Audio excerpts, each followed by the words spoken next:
Hello दोस्तों, आज के इस वीडियो में आपके लिए खास लेकर के आए हैं आपदा प्रबंधन से वीवीआई ऑब्जेक्टिव क्वेश्चन। दोस्तों आपको बता दें कि अगर इस पूरे ऑब्जेक्टिव को आप अगर याद कर लेते हैं तो दोस्तों एक भी ऑब्जेक्टिव प्रश्न आपके एग्जाम में नहीं छूटेगा, इसकी मैं फुल गारंटी लेता हूं। तो दोस्तों यहाँ पे आप देख सकते हैं कक्षा 10th के लिए सामाजिक विज्ञान यानी सोशल साइंस के अति महत्वपूर्ण ऑब्जेक्टिव प्रश्न आपदा प्रबंधन से हैं। तो दोस्तों इसमें आपको बारीकी से सभी ऑब्जेक्टिव प्रश्नों का आंसर दे रहे हैं। सभी प्रश्नों को आप अपनी कॉपी में नोट करके याद कर सकते हैं। दोस्तों एक भी प्रश्न आपको इसके बाहर से नहीं आएंगे आपदा प्रबंधन से। तो चलिए दोस्तों चलते हैं क्वेश्चन की ओर। दोस्तों पहला क्वेश्चन है आपका कि इनमें से कौन प्राकृतिक आपदा नहीं है। ऑप्शन दोस्तों सुनामी, बाढ़, आतंकवाद, भूकंप। जिसमें दोस्तों आपका जो परफेक्ट आंसर है वो है आपका ऑप्शन नंबर सी, आतंकवाद। तो दोस्तों चलते हैं सेकंड नंबर क्वेश्चन की ओर।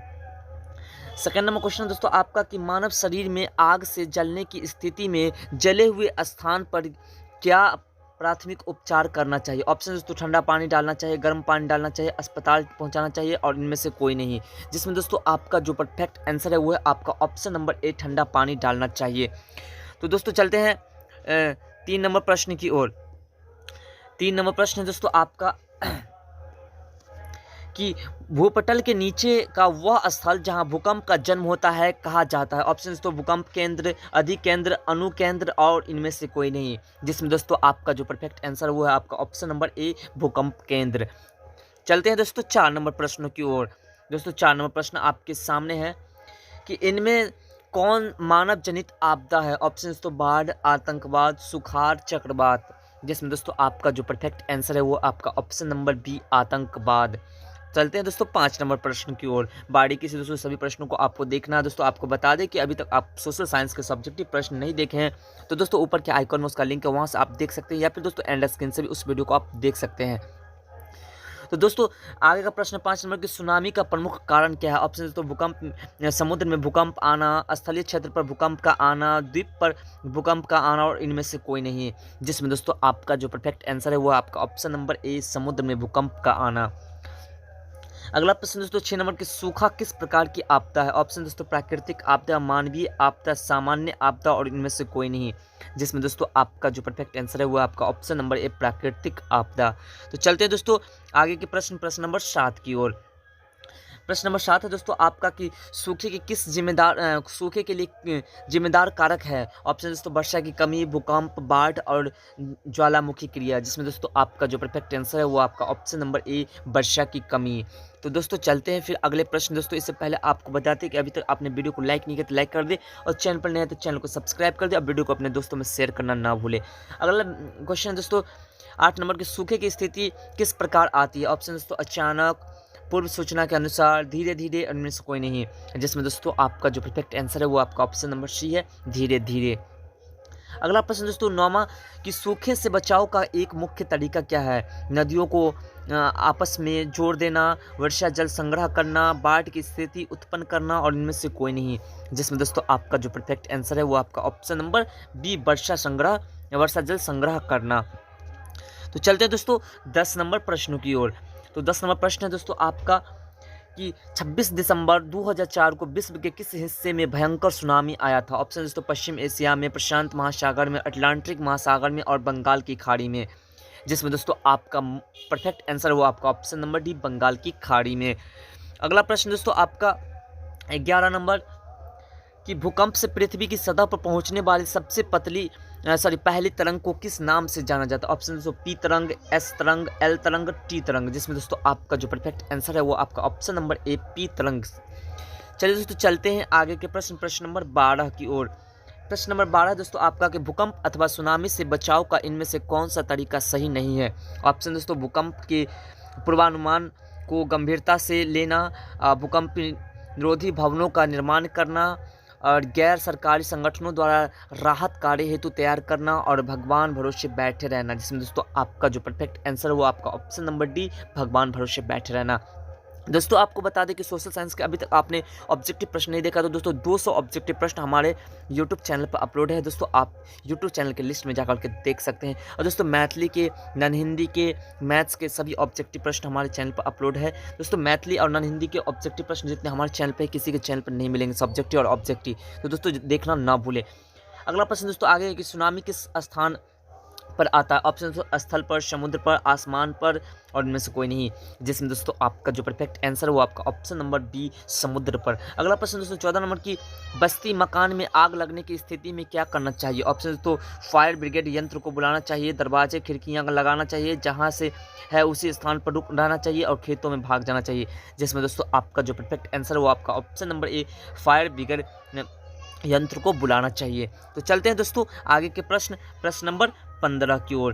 दोस्तों प्रश्न नंबर 15 आपके सामने है कि मलबे के नीचे दबे हुए लोगों का पता लगाने के लिए किस यंत्र की मदद ली जाती है। ऑप्शन दोस्तों दूरबीन का, इंफ्रारेड का कैमरा का, हेलीकॉप्टर का और टेलीस्कोप का, जिसमें दोस्तों आपका जो परफेक्ट आंसर है वो आपका option number B infrared camera का। तो दोस्तों चलते हैं आगे के प्रश्न नंबर 16 की ओर। प्रश्न नंबर 16 दोस्तों आपका कि बाढ़ के समय निम्नलिखित किस स्थान पर जाना चाहिए। ऑप्शन दोस्तों ऊंची भूमि वाले स्थान पर, गांव के बाहर जाना चाहिए, जहां है उसी स्थान पर रहना चाहिए और खेत में भाग जाना चाहिए, जिसमें दोस्तों आपका जो परफेक्ट आंसर है वो आपका ऑप्शन नंबर ए ऊंची भूमि वाले स्थान पर जाना चाहिए। तो दोस्तों चलते हैं आपके 17 नंबर प्रश्न की ओर। 17 नंबर प्रश्न आपका दोस्तों की आग से जलने की स्थिति में जले हुए स्थान पर क्या प्राथमिक उपचार करना चाहिए। ऑप्शन दोस्तों ठंडा पानी डालना चाहिए, गर्म पानी डालना चाहिए, टावरों की ऊंचाई में कमी और इनमें से कोई नहीं, जिसमें दोस्तों आपका परफेक्ट आंसर वो है आपका ऑप्शन नंबर ए ठंडा पानी डालना चाहिए। तो दोस्तों चलते हैं आगे के प्रश्न नंबर 18 की ओर। प्रश्न नंबर 18 है आपका कि सामान्य संचार व्यवस्था के बाधित होने का मुख्य कारण क्या है। ऑप्शन दोस्तों केबल का टूट जाना, संचार टावरों की दूरी, टावरों की ऊंचाई में कमी और इनमें से कोई नहीं, जिसमें दोस्तों आपका जो परफेक्ट आंसर है वो आपका ऑप्शन नंबर ए केबल का टूट जाना। तो दोस्तों चलते हैं आगे के प्रश्न नंबर 19 की ओर। प्रश्न नंबर 19 है दोस्तों आपका कि संचार का सबसे लोकप्रिय साधन है सार्वजनिक टेलीफोन, मोबाइल, वॉकी टॉकी और रेडियो, जिसमें दोस्तों आपका जो परफेक्ट आंसर है वो आपका ऑप्शन नंबर ए सार्वजनिक टेलीफोन। तो दोस्तों चलते हैं आगे के 20 नंबर प्रश्न की ओर। 20 नंबर प्रश्न है दोस्तों आपका कि कृषि सुखाड़ होता है। ऑप्शन दोस्तों जल के अभाव में, मिट्टी की नमी के अभाव में, मिट्टी के क्षय के कारण और मिट्टी की लवणता के कारण, जिसमें दोस्तों आपका जो परफेक्ट आंसर है वो आपका ऑप्शन नंबर ए जल के अभाव में। तो दोस्तों चलते हैं आगे के प्रश्न नंबर 21 की ओर। दोस्तों प्रश्न नंबर 21 है आपका कि बाढ़ से सबसे अधिक हानि होती है फसलों को, पशुओं को, भवनों को और इनमें से सभी को, जिसमें दोस्तों आपका जो परफेक्ट आंसर है वो आपका ऑप्शन नंबर ए सबसे अधिक फसलों को हानि होती है। तो दोस्तों चलते हैं आगे के प्रश्न नंबर 22 की ओर। प्रश्न नंबर 22 दोस्तों आपका कि सुनामी प्रभावित क्षेत्र में मकानों का निर्माण कहाँ करना चाहिए। ऑप्शन दोस्तों समुद्र तट के निकट, समुद्र तट से दूर और समुद्र तट के से दूर ऊंचाई पर और इनमें से कोई नहीं, जिसमें दोस्तों आपका जो परफेक्ट आंसर है वो आपका ऑप्शन नंबर सी समुद्र तट से दूर ऊंचाई पर। तो दोस्तों चलते हैं आगे के प्रश्न नंबर 23 की ओर। दोस्तों प्रश्न नंबर 23 आपका है कि भूस्खलन वाले क्षेत्र में ढलान पर मकानों का निर्माण होता है उचित, अनुचित और लाभकारी और उपयोगी, जिसमें दोस्तों आपका जो परफेक्ट आंसर वो आपका ऑप्शन नंबर बी अनुचित होता है। तो दोस्तों चलते हैं आगे के प्रश्न नंबर 24 की ओर। प्रश्न नंबर 24 है आपका दोस्तों कि भूकंप संभावित क्षेत्रों में भवनों की आकृति कैसी होनी चाहिए। ऑप्शन दोस्तों अंडाकार, त्रिभुजाकार, चौकोर और आयताकार, जिसमें दोस्तों आपका जो परफेक्ट आंसर वो आपका ऑप्शन नंबर डी आयताकार होना चाहिए। अगला प्रश्न दोस्तों 25 नंबर की निम्नलिखित में कौन प्राकृतिक आपदा है। ऑप्शन दोस्तों आग लगना, बम विस्फोट, रासायनिक दुर्घटना और भूकंप, जिसमें दोस्तों आपका जो परफेक्ट आंसर है वो आपका ऑप्शन नंबर डी है। तो दोस्तों चलते हैं आगे के प्रश्न नंबर 26 की ओर। प्रश्न नंबर 26 है दोस्तों आपका कि किस देश को भूकंपों एवं जलमुखियों का देश कहा जाता है। ऑप्शन दोस्तों जापान को, चीन को, भारत को, बांग्लादेश को, जिसमें दोस्तों आपका जो परफेक्ट आंसर है वो आपका ऑप्शन नंबर ए जापान को कहा जाता है। तो चलते हैं दोस्तों आगे के प्रश्न नंबर 27 की ओर। प्रश्न नंबर 27 है दोस्तों आपका कि नदियों में बाढ़ आने का प्रमुख कारण क्या है। ऑप्शन दोस्तों जल की अधिकता, नदी की तली में अवसाद का जमाव, वर्षा की अधिकता और इनमें से कोई नहीं, जिसमें दोस्तों आपका जो परफेक्ट आंसर वो आपका ऑप्शन नंबर बी है नदी की तली में अवसाद का जमाव। चलिए दोस्तों चलते हैं आगे के प्रश्न नंबर 28 की ओर।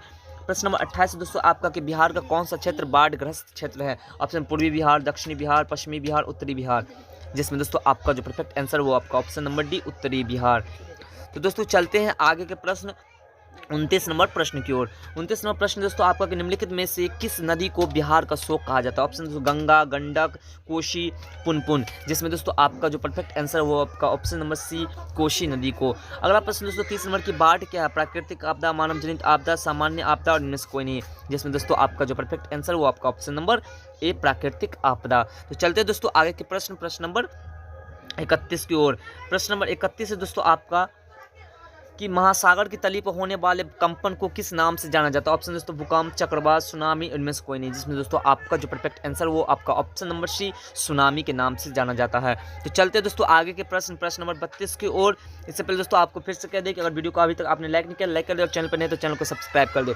आगे प्रश्न दो, भूकंप केंद्र के ऊर्ध्वाधर पृथ्वी पर स्थित केंद्र को क्या कहा जाता है? ऑप्शन दोस्तों भूकंप केंद्र, अधिक केंद्र, अणु केंद्र और इनमें से कोई नहीं, जिसमें दोस्तों आपका जो परफेक्ट आंसर है वो आपका ऑप्शन नंबर बी अधिक केंद्र कहा जाता है। अगला प्रश्न दोस्तों 33 नंबर के विश्व पर्यावरण दिवस कब मनाया जाता है? ऑप्शन दोस्तों 5 अप्रैल को, 5 जून को, 5 अगस्त को और 5 अक्टूबर को, जिसमें दोस्तों आपका जो परफेक्ट आंसर है वो आपका ऑप्शन नंबर बी 5 जून को मनाया जाता है। आगे का प्रश्न है दोस्तों आपका 34 नंबर की भारत में अत्यंत विनाशकारी भूकंप आया था? ऑप्शन दोस्तों 1934 को, 1948 को, 1967 को, 1990 को, जिसमें दोस्तों आपका जो परफेक्ट आंसर है वो आपका ऑप्शन नंबर ए 1934 में। तो दोस्तों आशा करता हूँ कि हमारे बताई गई जानकारी आपको बेहद पसंद है। अगर पसंद आए तो वीडियो को लाइक करें, कमेंट करें और चैनल पर नहीं तो चैनल को सब्सक्राइब करें। आप वीडियो को अपने दोस्तों में शेयर करना ना भूलें। तो दोस्तों फिर मिलते हैं अगले वीडियो में इस तरह के टॉपिक के साथ, तब तक के लिए बाय।